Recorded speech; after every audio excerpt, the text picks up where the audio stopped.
Ocean gate की Titan submarine ने अपना सफर कनाडा के सेंट जॉन पोर्ट से शुरू किया। जिस लोकेशन पे इसको ओशन के अंदर डाइव करना था, ये सेंट जॉन से 700 किलोमीटर दूर नॉर्थ अटलांटिक ओशन में वाक़ है और इसी पॉइंट पर ठंडे पानी के नीचे ओशन की गहराइयों में टाइटैनिक का शिपरेक भी मौजूद है। सैटरडे 17 जून 2023 को यह सफर शुरू किया गया और प्लान के मुताबिक अगले दिन संडे को सुबह 8 बजे टाइटन को पानी में उतारा जाना था। आपको ये बताते चलें कि डाइव से पहले एक मसला नोटिस किया गया था, लेकिन उसके बावजूद भी जान दांव पे लगाकर इसको ओशन में उतार दिया गया। वो क्या मसला था और आखिर पता होने के बावजूद भी ये खतरा क्यों मोल लिया गया? Welcome to informative studio. नाजरीन, इस सफर में टोटल 5 लोग मौजूद थे, जिसमें एक्शन एविएशन के फाउंडर हामिश हार्डिंग भी मौजूद थे। इन्होंने जेफ बेजोस के साथ स्पेस में भी ट्रेवल किया था। दूसरे नंबर पे स्टॉक्सटन रश, जो ओशन गेट के सीईओ भी थे। ये अमेरिकन कंपनी ओशन टूरिज्म के लिए सबमर्सिबल प्रोवाइड करती है। तीसरे नंबर पे 77 साल पॉल हेनरी थे, जिन्होंने पहले भी टाइटैनिक को विजिट किया था। ये शिपरेक के एक्सपर्ट थे और इनको टाइटैनिक के बिखरे हुए पार्ट्स की काफी ज्यादा जानकारी थी। और आखिर में पाकिस्तानी बिजनेस टाइकून शहजादा दाऊद अपने बेटे सुलेमान के साथ भी इसी सबमरीन का हिस्सा थे। 17 जून को डाइव करने से पहले हामिश हार्डिंग ने इंटरनेट पे अपना आखिरी पोस्ट किया था। उनका कहना था कि शदीद सर्द मौसम की वजह से डाइव डिले हो गई है। कल सुबह को जब थोड़े वक्त के लिए मौसम बेहतर होगा तो हम डाइव कर जाएंगे। ये 5 लोग अपना शौक पूरा करने के लिए फेमस टाइटैनिक का मलबा देखने जा रहे थे। 1912 में डूबने के बाद अगले कई सालों तक इसको तलाश करने की कोशिशें जारी रही, लेकिन अटलांटिक ओशन की हार्श कंडीशन के बायस ये काम इतना आसान नहीं था। फिर 1985 में जाकर आखिरकार ओशन फ्लोर पे आरएमएस टाइटैनिक का मलबा मिल ही गया। टाइटैनिक अपने पीछे इतने सवालात छोड़कर गई थी कि अब उनके जवाब तलाश करने का वक्त आ चुका था। दर्जनों एक्सपीडिशंस अरेंज किए गए, जिसमें अलग अलग कंट्रीज के एक्सपर्ट्स और रिसर्चर्स ने टाइटैनिक शिपरेक का रुख किया। Canadian film maker James Cameron ने 1995 में टाइटैनिक के मलबे के दर्जनों विजिट किए और 1997 में टाइटैनिक मूवी रिलीज की गई। रही सही कसर टाइटैनिक मूवी की कामयाबी ने पूरी कर दी।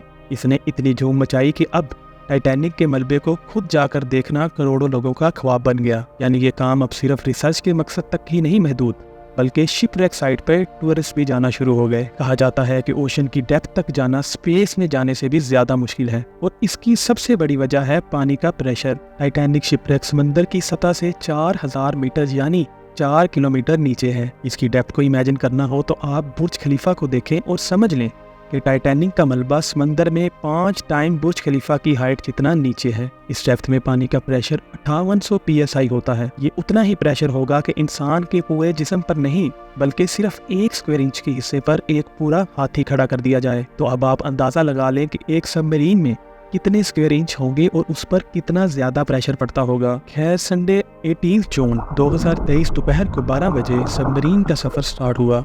नॉर्मली टाइटैनिक तक पहुंचने में 2 घंटे लगते हैं, लेकिन 1 घंटे 45 मिनट के बाद ही मदरशिप पोलर प्रिंस, जो कि ऊपर वेट कर रही थी, उनका सबमरीन से राब्ता टूट गया। अगर 2 घंटे टाइटैनिक तक पहुंचने में लगते हैं तो सिर्फ 15 मिनट पहले राब्ता टूटने का मतलब है कि सबमरीन टाइटैनिक के काफी करीब पहुंच चुकी होगी। समंदर की इस डेप्थ में सूरज की रोशनी पहुंचना नामुमकिन है और जहां हर वक्त इंतहाई सख्त अंधेरा होता है, इतनी डेप्थ में वायरलेस सिग्नल का टूटना नॉर्मल बात होती है।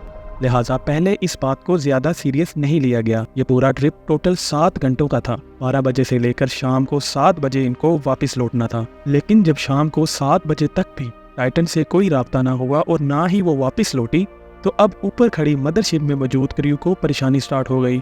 Canadian research vessel polar Prince ने टाइटन की तलाश शुरू कर दी। 9:40 पे उन्होंने यूएस कोस्ट गार्ड से राब्ता करके मदद तलब की। अगले दिन मंडे को यूएस और कैनेडियन शिप्स और प्लेन ने पूरा एरिया में एक प्रॉपर सर्च ऑपरेशन शुरू कर दिया। उन्होंने सिर्फ समंदर की सतह पर ही नहीं, बल्कि सोनार स्कैनिंग की मदद से पानी के अंदर भी अपनी तलाश जारी रखी। इस एरिया में जो कमर्शियल वेसल्स थी, उनको भी ऑर्डर दिया गया कि वो भी देखते रहें। अगले 2 दिनों तक ये तलाश जारी रही, लेकिन टाइटन का कोई अता पता ना चल सका। लेकिन फिर एक उम्मीद की किरण नजर आई। वेडनेसडे 21 जून को सुबह 6 बजे सर्च टीम को पानी की गहराई में से कुछ आवाजें सुनाई दी। ये आवाजें अंडर वाटर रेडार्स की मदद से सुनी गई थी। फौरन आरओवीज को आवाज की डायरेक्शन में भेजा गया, लेकिन इस बार भी टाइटन की कोई खबर न मिली। अब टाइटन को हमेशा के लिए खो देने का डर बढ़ता जा रहा था, क्योंकि सबमरीन में जितना ऑक्सीजन था वो सिर्फ 96 घंटे या फिर 4 दिनों तक का था और इस वक्त तक 4 में से 3 दिन गुजर चुके थे।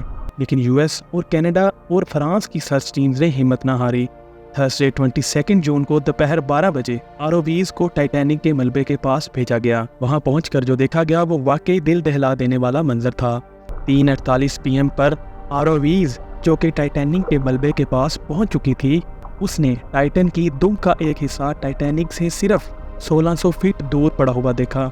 जो देखने गई थी टाइटैनिक के मलबे को, अब उसका मलबा ही पूरी दुनिया में हेडलाइन बन गया। इसका सिर्फ एक ही मतलब है कि सबमरीन पानी का प्रेशर बर्दाश्त न कर सकी और समंदर की गहराइयों में ही फट गई। इस खबर ने पूरी दुनिया में जैसे हलचल सी मचा दी। ओशन गेट की सेफ्टी पर कई सवाल किए जाने लगे। ओशन गेट के CEO स्टॉकटन रश, जो कि खुद इस वाक़े में अपनी जान गंवा बैठे हैं, इन्होंने 2021 में कहा था कि वो जानते हैं कि उन्होंने टाइटन को बनाते वक्त कुछ रूल्स तोड़े हैं, क्योंकि उन्होंने टाइटन को स्टील से नहीं बल्कि एविएशन ग्रेड कार्बन फाइबर से बनाया है। पर वो इस इंडस्ट्री में कुछ नई इन्वेंशन लेकर आना चाहते थे, तभी स्टील को रिप्लेस करके कार्बन फाइबर का इस्तेमाल किया गया था। पहली बार लॉन्च से पहले टाइटन को 5000 से 10,000 PSI के प्रेशर पे टेस्ट भी किया गया, जिसमें वो पास हो गई थी। पर एक्सपर्ट का मानना है कि ओशन के अंदर हजारों किस्म की ताकतें सबमरीन पर पड़ती हैं, जिसमें ना सिर्फ प्रेशर बल्कि पानी का बहाव भी होता है, जो कि लहरों की वजह से पैदा होता है। इसके अलावा अंधेरे की वजह से ये भी हो सकता है कि कोई भारी पत्थर या फिर समुद्री मखलूक सबमरीन से टकराई हो। कुछ भी हो, टाइटन की तबाही की एक वजह तो उसका कार्बन फाइबर का हार्ट है, लेकिन दूसरी वजह इसमें पहले से मौजूद क्रैक भी थे। जी हाँ, टाइटन सबमरीन 2019 में कार्ल स्टैनली नामी एक बिजनेसमैन को भी लेकर गई थी और उस वक्त उसको ओशन गेट के CEO ही ऑपरेट कर रहे थे। कार्ल ने बताया कि उस सफर के दौरान जब वो नीचे जा रहे थे तो उनको टाइटन की बॉडी में से क्रैकिंग की आवाज़ें सुनाई दी थी। उस वक्त उन्होंने इस आवाज़ पर ज़्यादा ध्यान नहीं दिया, क्योंकि उनको ओशन गेट के CEO जिन्होंने ये सबमरीन डिज़ाइन की थी उन पर पूरा भरोसा था। लेकिन इस इंसिडेंट के बाद उन्होंने CNN को बताया कि शायद वो आवाज़ इस बात की वार्निंग थी कि टाइटन की बॉडी पानी का प्रेशर बर्दाश्त नहीं कर पा रही। अगर ये बात सच है तो इसमें कोई शक नहीं कि टाइटन की बॉडी में क्रैक्स पड़ना पहले से ही शुरू हो गए थे। 2018 में ओशन गेट के एक एग्जेक्टिव ने टाइटन की कार्बन फाइबर बॉडी के खिलाफ आवाज़ उठाई थी। उनका कहना था कि ये मसला सबमरीन के फटने से सिर्फ चंद मिलीसेकंड पहले पता चलेगा, और हकीकत में भी ऐसा ही हुआ। जिस डेप्थ में टाइटन फटी है, एक्सपर्ट्स का कहना है उसको फटने में सिर्फ 0.3 सेकंड्स लगे होंगे। तो दोस्तों, उम्मीद करता हूँ आपको ये वीडियो पसंद आई होगी। अगर आपको ये वीडियो पसंद आई है तो इस वीडियो को लाइक करें, शेयर करें और कमेंट करके हमें ज़रूर बताएं कि आपको ये वीडियो कैसी लगी। और मज़ीद ऐसी वीडियोज़ को देखने के लिए हमारे इस चैनल को सब्सक्राइब करें और बेल आइकन को ज़रूर दबाएं, ताकि आपको हर नई आने वाली वीडियो का नोटिफिकेशन टाइम से मिलता रहे।